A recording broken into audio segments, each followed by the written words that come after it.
السلام عليكم أعزائي المشاهدين، مرحبا بكم في قناتي التي تخبركم بجميع ما يتعلق بالكرة القدم من مواعيد وتوقيت وقنوات ناقلة.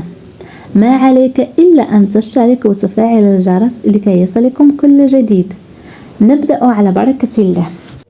مباراة المنتخب المغربي في دورة طولون الدولية لشباب 2023. يتواجد المنتخب المغربي في المجموعة الثالثة إلى جانب كل من المنتخب الكوت ديفوار والمنتخب بنما والمنتخب اليابان، وسيلاقي المنتخب المغربي في المقابلة الأولى مع نظيره اليابان، وذلك يوم الأربعاء موافق 7 يونيو 2023.